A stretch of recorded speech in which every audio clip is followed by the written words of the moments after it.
Comment résoudre une équation trigonométrique?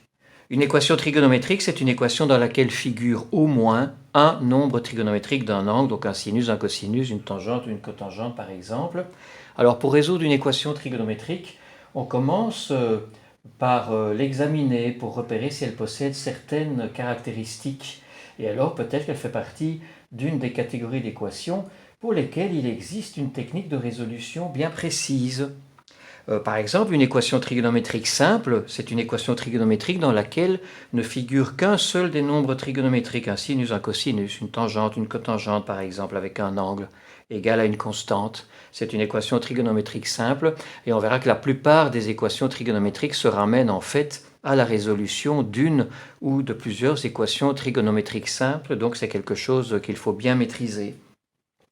Si l'équation trigonométrique possède plus qu'une fois une fonction trigonométrique, mais qu'elles sont toutes les mêmes, toujours un cosinus par exemple, et toujours avec l'angle 3x, alors on dit que l'équation est uniforme, et on va sans doute baptiser cosinus de 3x, on va l'appeler y, et ensuite faire appel aux techniques d'analyse ou d'algèbre pour trouver là où les valeurs possibles pour y. Dans ce cas-ci, par exemple, 1 et 1 quart. Et alors, on va être amené à résoudre l'équation trigonométrique simple, cosinus 3x égale 1, et puis une deuxième, cosinus 3x égale 1 quart.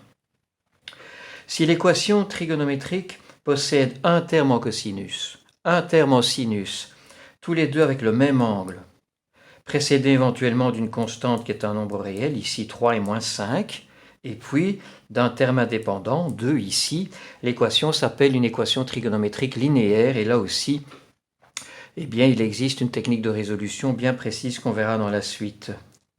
Une équation trigonométrique homogène, c'est une équation qui contient une série de termes. Ici, il n'y en a que 2 dans l'exemple qui est là, mais il peut y en avoir beaucoup plus.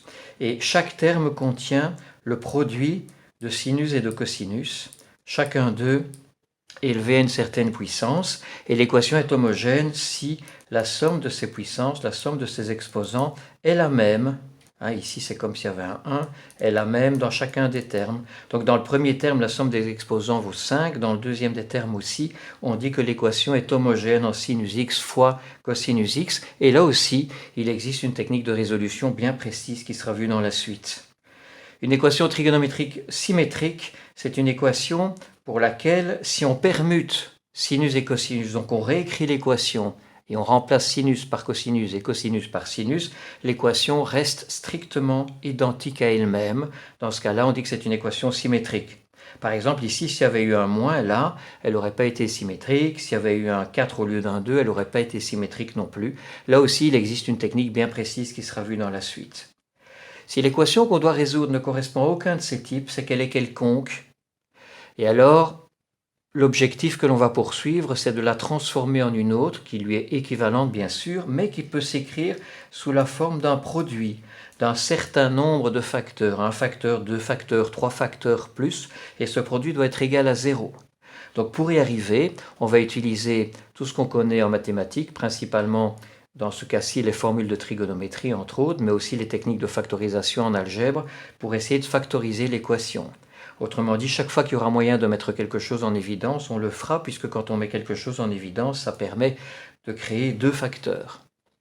Et alors, on poursuivra ce processus jusqu'à ce que chacun des facteurs soit d'une des catégories qui précèdent. L'un peut correspondre à une équation trigonométrique simple, l'autre à une homogène, l'autre à une symétrique, etc.